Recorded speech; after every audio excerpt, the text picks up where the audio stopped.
Mallory Safaste, we're continuing to follow breaking news out of St. Mary's County. A gunman is dead and 2 other students are injured following a shooting at Great Mills High School. The sheriff's office says the shooting happened just before school started this morning. We're waiting for an update right now. Let's go live to St. Mary's County and listen in. At this time, Sheriff Cameron will be speaking, along with Governor Hogan, who will be speaking, as well as Dr. Smith, Superintendent for St. Mary's County Public Schools. After everyone's done speaking, there will be a few minutes for brief questions. And at this time, I would also ask if there is anyone that has any information on what happened today to please call the hotline the FBI has set up. That number is 1-800-CALL-FBI. I'll turn it over now to Sheriff Tim Cameron. Good afternoon. I'd like to reiterate that my thoughts and prayers are with the victims of today's shooting, the students and staff of Great Mills High School, and our community.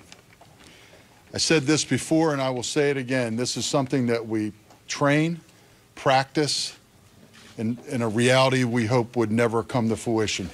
It is our worst nightmare. Today at approximately 7:55 a.m., Great Mills High School student Austin Wyatt Rollins, age 17, produced a handgun while in hallway F in Great Mills High School and shot a Great Mills High School student, a female who was 16, and a Great Mills High School student, a male who was 14. School resource officer, Deputy First Class Blaine Gaskell, was alerted and immediately responded and engaged the shooter. DFC Blaine Gaskell fired at the shooter, and what is described to me as almost simultaneously the shooter fired. First aid was immediately initiated by deputies, troopers, and school nursing staff to include a tourniquet placed on the shooting victim and CPR. There is an indication that a prior relationship existed between the shooter and the female victim. We are working as we speak to determine if that was, and if so, the extent of that, and if it was part of the motive for this shooting. We continue to interview witnesses, collect forensic evidence from multiple crime scenes, and examine the shooter's electronic devices and all aspects of social media and social media traffic. The 14-year-old male student was transported to MedStar St. Mary's Hospital, is in stable condition there. The 16-year-old female student was transported to PG shock trauma, and she is in ICU with life-threatening critical injuries. I would ask that anyone that has any information, please call the hotline that's been established, 1-800-CALL-FBI. Now I'd like to introduce the Governor of Maryland, Governor Larry Hogan. Governor, thank you. Well, thank you very much for being here today. First of all, I want to thank Sheriff Tim Cameron and his incredible team at the St. Mary's County Sheriff's Department, who responded in an incredible way with the support of law enforcement agencies from neighboring jurisdictions in Calvert County and Charles County, together with state police, and we've got ATF and FBI here. This has been a terrific joint effort. I also want to thank all of the first responders who did an incredible job, and I think everybody went above and beyond the call of duty in this particular incident. It's tragic. Our hearts are broken, and we're extremely saddened, and our thoughts and prayers are always with the victims, all of the students and their families. No parent should ever have to worry about when they send their kids off in the morning to school, whether they're going to come home safely or not. And we need more than prayers. I want to thank these first responders and law enforcement officers for the job they did, but we need more. We've got to take action. We've got one of the most aggressive school safety plans in America that we introduced several weeks ago as emergency legislation in Annapolis, and the legislature's failed to take action on it. We put $125 million into school safety, $50 million a year into additional school resource officers like the great deputy sheriff that saved further people from being injured and killed today. But not every school has that opportunity. And more mental health counselors. So it's a tragedy. We're going to continue to support law enforcement. at every level. All of our first responders, we're going to be here for the community. We're going to be here for the families and the children at Great Mills High School. And we're going to try to get something done in Annapolis. We've only got less than 3 weeks left in the legislative session. And to me, it's outrageous that we haven't taken action yet on something so important as school safety. But we're going to fight to make sure it gets done, and we hope you will help us do that. Thank you. Governor, gun violence has been at the top of your administration. You said you've been in office. What can you tell Marylanders to assure them that hopefully this will not happen again in a Maryland school? Well, I wish I could tell you that it's not going to happen again. Unfortunately, I won't be able to give you that guarantee, but I know that we have legislation to make it tougher on anyone that commits a crime with a gun. I know we have legislation to make it tougher and longer sentences for people that are repeat violent offenders. And we've got, I'm supporting legislation for the red flag legislation to take the guns out of the hands of the mentally ill or people that are having issues.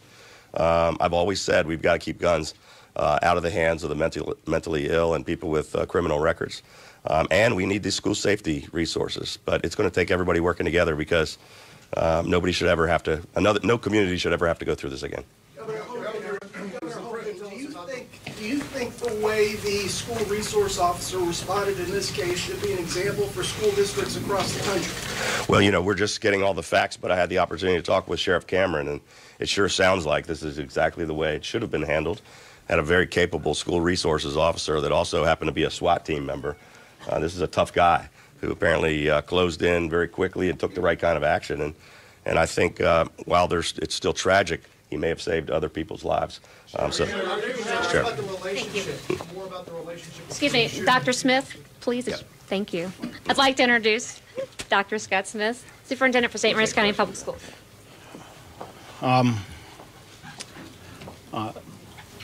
It is fairly overwhelming, the response that we've had as a result of the incident this morning, and it's wonderful to be joined by so many people and to really engage in this conversation. What we had this morning is truly our worst fear, our parents' worst fear. There's no way around it. Principal Heibel, who's over there, Dr. Heibel, he is not only the principal of the school, he's also a parent. We evacuated the kids from that school to Leonardtown High School, where I am a parent. We got contact from Chopticon High School, where Tim Cameron, Sheriff Cameron, is a parent. This is our greatest fear. And so today, it's in the sheriff's hands while we investigate, while we try to understand why, what happened, and to walk through the process. We evacuated almost 1,400 students from that school to Leonardtown. We are only halfway through the reunification process with their parents. I went and spoke to both groups, and I said, please be patient. This takes time. We have to check every one of your children to make sure that they are okay, to make sure that we have resources in place that when they get home, they know that they can reach out to somebody. This is just the beginning of a very long and tragic process that we will go through in St. Mary's County. And we have done all that we're supposed to do. We have a fantastic working relationship. We communicate often. It looks as though the SRO did exactly what the SRO is trained to do, and yet we still have tragic loss of life. We still have somebody in critical condition. And we have students at the school and staff at the school impacted. Dr. Smith, do you know when Great Mills High School will be opened up again?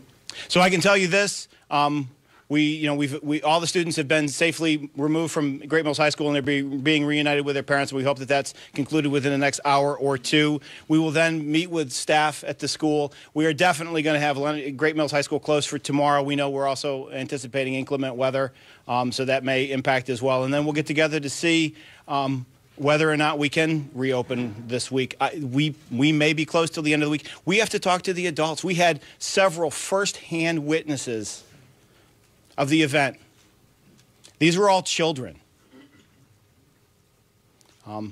It is an exceptionally tragic day. It's an incredibly important conversation. I ask that we all stay informed.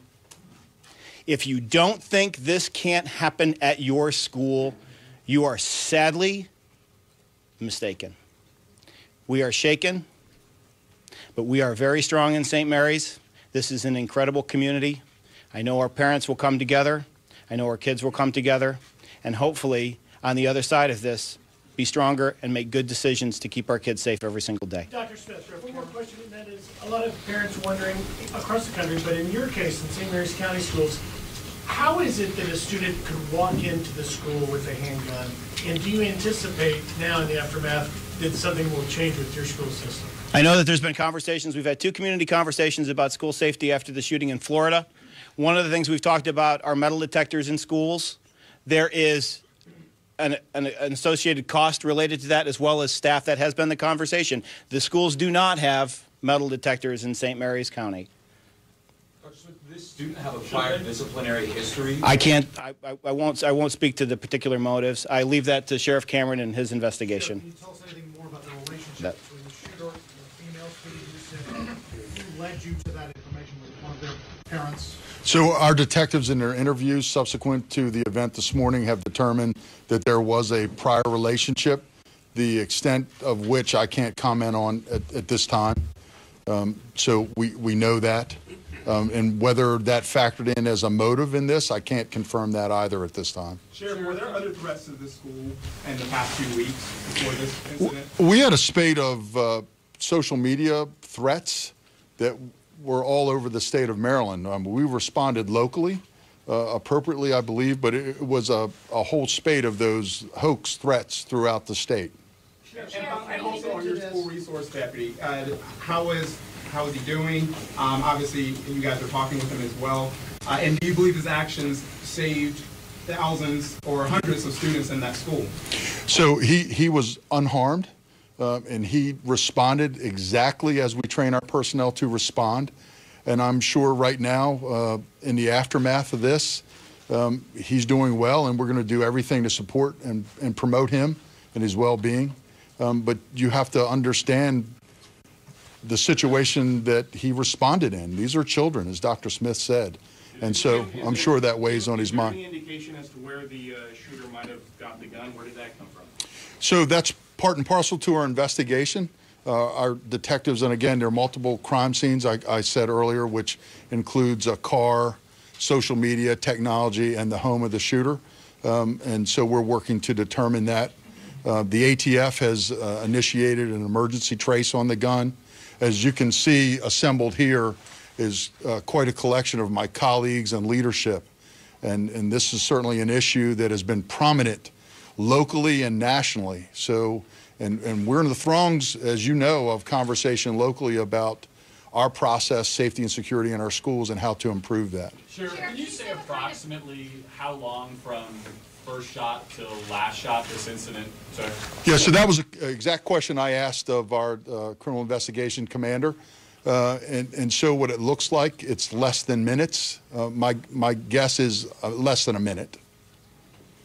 From the time, I just want to be totally clear. From Yes. the time the student shot to the time the school resource officer shot, less than a minute? Yeah, I'm thinking seconds, but less than a minute. Definitely less than a minute. I'd like to speak that my name is Jerome Anthony Chase, and I'm a resident of St. Mary's County. Been here 55 years. I have run with the laws here. In the last 4 months, I've been involved with the high schools here with the mentoring program they have here. In Arundel County and Charles County, also PD County, the program is very recognized. Unfortunately, they do have the program here in the high schools here in St. Mary's that's not really recognized. I want to know what, if any, is the Sheriff Department and the State Police Department of St. Mary's County, where they're involved with that program. With a mentoring program? Yeah. Well, I would think that it would be incumbent upon us now to talk to you more about it. I know that our SROs, part and parcel of their job is to be a mentor for our young people, not just someone that's armed and in the school. Are you familiar with, like the brother here was saying, 3 months ago, that it was a shooting supposed to take place at Great Mills High School, and I believe that sheriffs went in and investigated, and outcome I don't know, but do you think that today's incident had anything to do with that incident? No, I don't. Sheriff, do you have school surveillance video, and if so, how many cameras may have been on? We do have school surveillance video. It is evidence now in this criminal investigation. I have not personally viewed it. I know that our criminal investigation division commander, who's here with me, has viewed it, and I don't know how many cameras. At least two that I know. Just to clarify one thing, Tim, that was said earlier, it appears the shooter did have, or at least at one point had a relationship with the girl. Yes. So are we working with the premise that that was the motive that sparked this? And the other individual that got shot, was he involved in this, or was he just happened to be an unlucky bystander? Yeah, I think, and I don't want to guess to where the investigation will take us. But could you say, was the girl targeted? Well, again, there was a relationship prior to this event, and so to the extent of how that shaped this event, that's what we're going to have to determine. Sheriff, the fatal wound to the shooter, did that come from the SRO's gun? Did he take him down and kill him? So that, again, is what we're going to have to determine through a very detailed investigation. Again, when the SRO fired, the suspect, as described to me, fired almost simultaneously. Did he fire at the SRO, or did he fire at himself? That I don't know. Sheriff, is the suspect's family cooperating? As far as I know, yes. Can you spell Yes. the shooter's name? I'll make sure that's provided to you. Can you talk about how often the SROs are trained for situations like this? It isn't mandated provided. So as an agency, we went agency-wide and redefined and refined our response to active assailants, from the notion of a 3 or 4 man diamond response to a single officer response. And along with that, everyone in the agency was trained. We used a brand new elementary school in cooperation with our Board of Education, and every officer was trained on a 12-hour training day. In addition to that, every member of the agency is now equipped with an individual first aid kit and combat medicine training. And that is redone every time that they go to the range. They reapply bandages and tourniquets because we know that saves lives. And part of the firearms training is individual or fundamental aspects of a response to an active shooter. It's taught in our academy, and we do it in service as well. And Dr. Smith could talk chapter and verse and what they've done in the schools in this school year alone in training staff and teachers in the schools. Sheriff, what kind of gun did he have? I'm sorry. How much ammunition did he have? The suspect's family, Sheriff, are you able to tell us if not only are they cooperating, but were there any warning signs that they took detected? So we haven't found any pre-incident signs as of yet, either on social media or any other evidence. I know that we're out at the shooter's home. We may determine something there that will shed light onto this event. Your question was about a handgun. It was a Glock semi-automatic handgun. I don't know how much ammunition was in it, whether there was, I don't know the extent beyond that. So how many SROs are in Great Mills High School? One. There's one SRO assigned to each of our high schools. No, I know it's too early to... No. I know it's too early to characterize this entire incident, but you seem to be painting a picture of a domestic issue. What we're hearing from witnesses is that this was really targeted at this young lady, and this was not a random shooting, and that he did that and then took off with the SRO in pursuit. Can you sort of walk us through really what you think, what happened? Well, I did. Again, this individual produced a gun and shot this female student. Whether the motive was to simply shoot her and that was the motive and no more, we may or may not ever know that. What we do know is the SRO did his job, engaged, and stopped the potential threat. So beyond that, we just may not have an answer. It may not be a random event. That may be his intent, but then we're guessing. And of course, beyond his intent, what was he going to do beyond that? We simply today don't know that answer, and we may never know. So. Would you say that the incident occurred today?